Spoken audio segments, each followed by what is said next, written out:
petit canard. Oh, qu'il faisait bon dehors à la campagne. C'était l'été, les blés étaient jaunes, l'avoine verte, le foin était ramassé par tas dans les prés verts, et la cigogne marchait sur ses longues jambes rouges et parlait égyptien, car sa mère lui avait appris cette langue.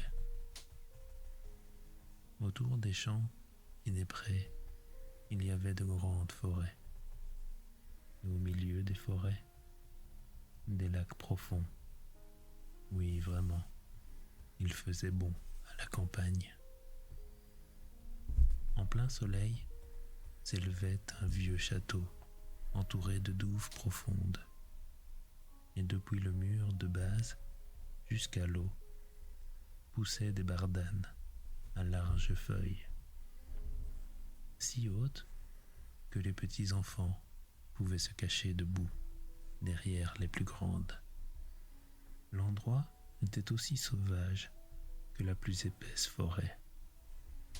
Et une canne était là, sur son nid.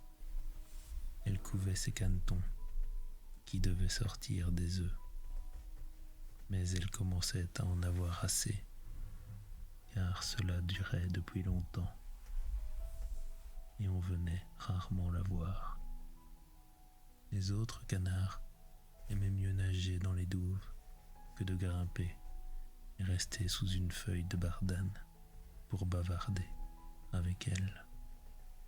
Enfin, les œufs craquèrent l'un après l'autre. On entendait clac, clac. Tous les jaunes d'œufs étaient devenus vivants et sortaient la tête. Coin, coin, disait la canne, et les canetons s'agitaient tant qu'ils pouvaient et regardaient de tous les côtés sous les feuilles vertes. Et la mère les laissait regarder autant qu'ils voulaient, car le vert est bon pour les yeux. Comme le monde est grand, disaient tous les petits. Ils avaient, en effet, un beaucoup plus grand espace que lorsqu'ils étaient enfermés dans leur œuf. Croyez-vous que c'est là le monde entier ? Disait la mère. Il s'étend loin, de l'autre côté du jardin, jusqu'au champ du prêtre. Mais je n'y ai jamais été. Vous êtes là bien tous, au moins ? Et elle se leva. Non, je ne les ai pas tous. Le plus grand œuf est encore là. Combien de temps ça va-t-il encore durer ? J'en ai bientôt assez. Et elle se recoucha. Eh bien, comment ça va ? Dit une vieille canne qui venait en visite. Ça dure bien longtemps pour un seul œuf, dit la canne couchée. Mais il ne veut pas se percer. Mais tu verras les autres. Ce sont les plus jolis canetons que j'ai vus. Ils ressemblent tous à leur père, ce scélérat qui ne vient pas me voir. Laisse-moi voir cet œuf qui ne veut pas craquer, dit la vieille. C'est un œuf de dinde ? Tu peux m'en croire ? Moi aussi, j'ai été pincé une fois, et j'ai eu bien du mal avec les petits, car ils ont peur de l'eau, je te dirai. Je ne pouvais pas me décider à y aller. J'avais beau les gourmander et les houspiller. Rien n'y faisait. Laisse-moi voir. Mais oui, c'est un œuf de dinde. Il n'a qu'à le laisser et enseigner la nage aux autres enfants. Je resterai tout de même dessus encore un peu de temps. Voilà si longtemps que j'y suis. Je peux bien continuer ? Comme tu voudras, dit la vieille canne. Et elle s'en alla. Enfin, le gros œuf creva. Pip, pip, dit le petit en sortant. Il était grand et laid. La canne le regarda. Voilà un caneton terriblement gros, dit-elle. Aucun des autres ne lui ressemble. Ce ne serait pas tout de même un dindonneau ? Enfin, on verra ça bientôt. il faudra qu'il aille à l'eau quand je devrais l'y pousser à coups de patte. Le lendemain, il fit un temps délicieux. Le soleil brillait sur les bardanes vertes. La mère Cane vint au bord de la douve avec toute sa famille. Plouf, elle sauta dans l'eau. Coin, coin, dit-elle, et les canetons plongèrent l'un après l'autre. L'eau leur passait par-dessus la tête, mais ils revenaient tout de suite à la surface et nageaient gentiment. Leurs pattes s'agitaient comme il faut, et tous étaient là, même le gros, gris, Silet nageait avec les autres. Non, ce n'est pas un dindon, dit la Cane. Regardez-moi comme il sait bien se servir de ses pattes, et comme il se tient bien droit. C'est bien un petit à moi. Et en somme, il est tout à fait beau, à bien le regarder. Coin, coin, venez avec moi maintenant. Je vous mène dans le monde et vous présente dans la cour des canards. Mais tenez-vous toujours près de moi, afin qu'on ne vous marche pas sur les pattes. Et méfiez-vous du chat. Et ils arrivèrent dans la cour des canards. Le vacarme y était effroyable, parce que deux familles se disputaient une tête d'anguille. Et ce fut le chat qui l'attrapa. Vous voyez, c'est ainsi que va le monde, dit la mère Cane, et elle se frotta le bec, car elle aurait voulu avoir la tête d'anguille, elle aussi. Jouez des pattes, dit-elle, et tâchez de vous dépêcher, et courbez le cou devant la vieille Cane là-bas. C'est elle qui a le plus haut rang de toutes ici. Elle est de race espagnole. C'est pourquoi elle est grosse. Et vous voyez qu'elle a un ruban rouge à la patte. C'est magnifique. Cela, c'est la plus haute distinction qu'une cane puisse avoir. Cela signifie qu'on ne veut pas s'en défaire et que les animaux et les hommes doivent la reconnaître. Allons, hâtez-vous, ne vous mettez pas dans mes pattes. Un caneton bien élevé marche en écartant les pattes, comme père et mère. C'est bien. Maintenant, courbez le cou et dites, coin coin. Les petits obéissaient, mais les autres canes, tout autour, les regardaient et disaient à voix haute, regardez-moi ça, nous allons avoir une famille de plus. Comme si nous n'étions pas assez nombreux déjà. Et fi, quelle mine à l'un de ces canetons. Celui-là, nous n'en voulons pas. Et aussitôt, une cane de voler et de le mordre au cou. Laissez-le tranquille, dit la mère. Il ne fait rien à personne. Non, dit la cane qui avait mordu. Mais s'il est trop grand et cocasse, il faut le taquiner. Ce sont de beaux enfants que vous avez là, mère, dit la vieille cane ornée d'un ruban à la patte. Tous beaux, à l'exception de celui-là. Je voudrais que vous puissiez le refaire. Ce n'est pas possible, madame, dit la mère Cane. Il n'est pas beau, mais il a très bon caractère. Et il nage aussi joliment qu'aucun des autres.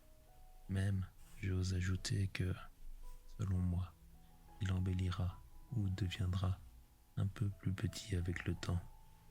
Il est resté trop longtemps dans son œuf. C'est pourquoi il n'a pas eu la taille convenable. Et elle lui lissa son plumage. D'ailleurs, c'est un canard, dit-elle. Ça n'a donc pas autant d'importance. Je crois qu'il sera vigoureux et qu'il fera son chemin. Les autres canetons sont gentils, dit la vieille. Faites donc maintenant comme chez vous. Et si vous trouvez une tête d'anguille, vous pourrez me l'apporter. Et ils furent comme chez eux. Mais le pauvre caneton qui était sorti de l'œuf, le dernier, qui était si laid, fut mordu, bousculé et nargué.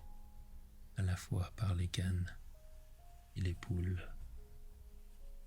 Il est trop tard, disait-elle toute, et le dindon, qui, étant né avec des éperons, se croyait empereur, se gonfla comme un cargo à pleine voile, se précipita sur lui, puis glouglouta, et sa tête devint toute rouge. Le pauvre caneton ne savait pas où se fourrer. Il était désolé d'avoir si laide mine et d'être la risée de toute la cour des canards. Ainsi se passa le premier jour, et ce fut de pis en pis ensuite. Le pauvre caneton fut pourchassé par tout le monde. Même ses frères et sœurs étaient méchants pour lui et disaient: si seulement le chat t'emportait, ou le vilain. Et la mère disait: je voudrais que tu sois bien loin. Et les canards le mordaient. Les poules lui donnaient des coups de bec. Et la fille qui donnait à manger aux bêtes le renvoyait du pied. Alors il s'envola par-dessus la haie. Les petits oiseaux des buissons, effrayés, s'enfuirent en l'air. C'est parce que je suis si laid, pensa le caneton. Il ferma les yeux, mais s'éloigna tout de même en courant.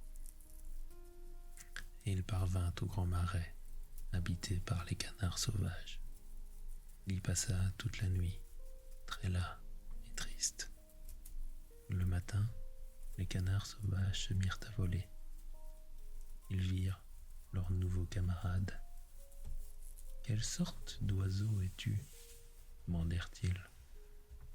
Et le caneton se tourna de tous les côtés et salua du mieux qu'il put. « Tu es vraiment laid » dirent les canards sauvages, « mais ça nous est égal, pourvu que tu ne te maries pas dans notre famille. » Le pauvre, il ne pensait guère à se marier. Il se demandait seulement qu'on lui permît de coucher dans les roseaux et de boire un peu d'eau du marais.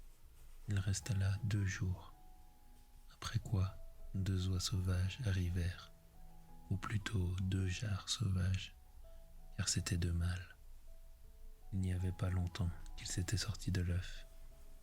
Aussi étaient-ils fort insolents. « Écoute, camarade, dirent-ils, tu es si laid que tu nous plais. Veux-tu venir avec nous et être un oiseau migrateur? Il y a, tout près d'ici, un autre marais, où sont de charmantes oies sauvages, toutes demoiselles, qui savent dire coin-coin. Tu es bien capable d'y avoir du succès, laid comme tu es. » Soudain, au-dessus d'eux, on entendit pif, paf, et les 2 jarres sauvages tombèrent morts dans les roseaux, et l'eau devint rouge sang. Pif, paf, résonna de nouveau, et des troupes d'oies sauvages s'envolèrent des roseaux, et les coups de fusil éclatèrent encore. C'était une grande chasse. Les chasseurs étaient autour de l'étang, quelques-uns même dans les branches des arbres, qui s'étendaient jusqu'au-dessus des roseaux. La fumée bleue, formée comme des nuages au milieu des arbres sombres, restait suspendue sur l'eau. Les chiens entrèrent dans la vase. Plaf, plaf, joncs et roseaux s'inclinaient de tous côtés. C'était effroyable pour le pauvre caneton, qui tourna la tête pour la cacher sous son aile. Et à ce moment même, un grand chien terrible se trouva devant lui. Le chien avait une longue langue qui pendait, de vilains yeux horriblement brillants. Il approcha sa gueule du caneton, montra ses dents pointues, et plaf, il s'en alla sans y toucher. « Oh, Dieu merci !» soupira le caneton.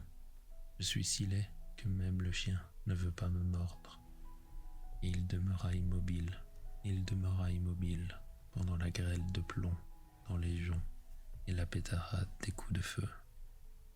Le calme ne revint que tard dans la soirée, mais le pauvre petit n'osa pas encore se lever.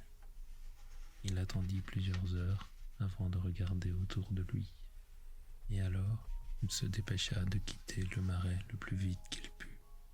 Il courut à travers les champs et prés. Le vent soufflait si fort qu'il avançait à grand-peine. Vers le soir, il atteignit une pauvre petite cabane de paysan. Elle était si misérable qu'il ne savait pas de quel côté elle devait tomber, si bien qu'elle restait debout. La tempête faisait tellement rage autour du caneton qu'il dut s'asseoir sur sa queue pour y résister, et cela devenait de pis en pis. Mais il s'aperçut que la porte avait perdu un de ses gonds, en sorte qu'elle était accrochée de guingois, et que par la fente il pouvait se faufiler dans la cabane. C'est ce qu'il fit. C'était la demeure d'une vieille femme qui vivait avec son chat et sa poule. Et le chat, qu'elle appelait Fiston, savait faire gros dos et ronronner. Et même, il jetait des étincelles. Mais pour cela, il fallait le caresser à rebrousse-poil. La poule avait de très petites pattes basses. Et pour cette raison, s'appelait Kikeli-courte-patte. Elle pondait bien, et la femme l'aimait comme son propre enfant. Le matin, on vit tout de suite le caneton étranger, et le chat se mit à ronronner, et la poule à glousser. « Qu'y a-t-il » demande la femme, regarda autour d'elle. Mais elle ne voyait pas bien, et crut que c'était une canne grasse qui s'était égarée. « Voilà une bonne prise, dit-elle. Je vais avoir des œufs de canne, pourvu que ce ne soit pas un canard. Enfin, on verra. » Et le caneton fut admis pendant 3 semaines pour voir, mais aucun œuf ne vint. Et le chat était le maître de la maison, la poule, la maîtresse. Il disait toujours « nous » et le monde, car il croyait en composer la moitié, et la meilleure. Le caneton pensait que l'on pouvait être d'un autre avis, mais c'était une opinion que la poule n'admettait pas. « Sais-tu pondre ?» demandait-elle. « Non. » « Alors tu n'as qu'à te taire. » Et le chat disait « Sais-tu faire le gros dos, ronronner et faire jaillir des étincelles ?» Non. « Alors tu n'as rien à dire quand les gens raisonnables parlent. » Et le caneton restait dans son coin, et il était de mauvaise humeur. Aussi vint-il à penser au grand air et à l'éclat du soleil. Il eut un singulier désir de nager sur l'eau, et finit par ne pouvoir s'empêcher d'en parler à la poule. « Qu'est-ce qui te prend ?» demanda-t-elle. « Tu n'as rien à faire, c'est pourquoi il te vient des lubies pareilles. Pond ou ronronne, ça te passera. Mais c'est délicieux de nager sur l'eau, dit le caneton, et délicieux d'avoir de l'eau par-dessus la tête et de plonger jusqu'au fond. Bon, voilà-t-il pas un beau plaisir, dit la poule. Tu es fou, demande au chat. Je ne connais pas d'animal plus intelligent. S'il aime nager sur l'eau ou plonger, je ne parle pas de moi. Demande même à notre patronne, la vieille femme. Il n'y a personne au monde de plus intelligent. Crois-tu qu'elle ait envie de nager ou d'avoir de l'eau par-dessus la tête? Vous ne comprenez pas, dit le caneton. Bon, si nous on ne te comprend pas, qui est-ce qui te comprendrait? Ne prétends pas tout de même être plus intelligent que le chat et la femme, pour ne pas me citer. Ne fais pas le fou, enfant, et remercie ton Créateur de tout le bien que t'as fait. N'es-tu pas entré dans une maison chaude, et n'y as-tu pas une société où tu peux t'instruire? Mais tu es un dadais qui n'est pas amusant à fréquenter. Tu peux m'en croire. Je te veux du bien. Je te dit des choses désagréables, c'est à cela qu'on reconnaît ses vrais amis. On n'a qu'à tâcher de pondre des œufs et apprendre à ronronner ou à faire jaillir des étincelles. Je crois que je vais m'en aller dans le vaste monde, dit le caneton. Eh bien, fais-le donc, dit la poule, et le caneton partit. Il nagea sur l'eau, il plongea, mais tous les animaux le dédaignaient à cause de sa laideur. Puis, l'automne arriva. Les feuilles, dans la forêt, devinrent jaunes et brunes. Le vent s'en empara. Ils dansèrent de tous les côtés. Et en haut, dans l'air, on sentait le froid. Les nuages étaient lourds de grêle et de flocons de neige. Et dans la haie, le corbeau criait « Ouah, ouah !» tant il avait froid. Il y avait de quoi geler, vraiment. Le pauvre caneton n'était certes pas à son aise. Un soir, comme le soleil se couchait superbement, arriva tout un troupeau de beaux, grands oiseaux qui sortaient des buissons. Jamais le caneton n'en avait vu d'aussi ravissants. Ils étaient entièrement d'une blancheur éclatante et avaient de longs coups flexibles. C'étaient des cygnes. Ils poussèrent un cri très singulier, déployèrent leurs grandes ailes magnifiques et s'envolèrent pour s'en aller vers des pays plus chauds, par-delà les mers. Ils volaient très haut, et le vilain petit caneton trouva une impression étrange. Il se mit à tourner en rond dans l'eau, comme une roue, tendit le cou en l'air vers ses oiseaux, poussa un cri si fort et si bizarre que lui-même en eut peur. Oh, il n'oublierait jamais ces charmants oiseaux, ces heureux oiseaux. Et sitôt qu'il ne les vit plus, il plongea jusqu'au fond. Et lorsqu'il revint à la surface, il fut comme hors de lui. Il ne savait pas le nom de ces oiseaux, ni où ils allaient, mais il les aimait comme jamais. Il n'avait aimé personne. Il n'en était pas du tout jaloux. Comment aurait-il pu avoir l'idée de souhaiter une telle grâce? Il aurait été heureux si seulement les canards l'avaient supporté parmi eux. Pauvre vilaine bête. L'hiver fut extrêmement froid. Le caneton dut tout le temps nager dans l'eau pour l'empêcher de geler complètement. Mais chaque jour, le trou dans lequel il nageait rétrécissait davantage. Une croûte s'y formait qui craquait. Le caneton devait toujours jouer des pattes afin que l'eau ne se fermât pas. Il finit par être si épuisé qu'il ne bougea plus et resta gelé, pris dans la glace. Le matin, de bonne heure, arriva un paysan qui le vit, brisa la glace avec son sabot, l'emporta chez lui pour le remettre à sa femme. Là, il fut ranimé. Les enfants voulurent jouer avec lui, mais il croyait qu'il lui voulait du mal et se sauva tout effrayé, droit à la terrine du lait, si bien que le lait jaillit dans la salle. La femme cria et battit des mains. Il s'envola dans la baratte où était le beurre, puis dans le tonneau à farine. Quelle mine il avait en sortant de là. La femme criait et voulait le frapper avec des pincettes. Et les enfants couraient et se renversaient l'un à l'autre pour l'attraper. Et c'était des rires et des cris.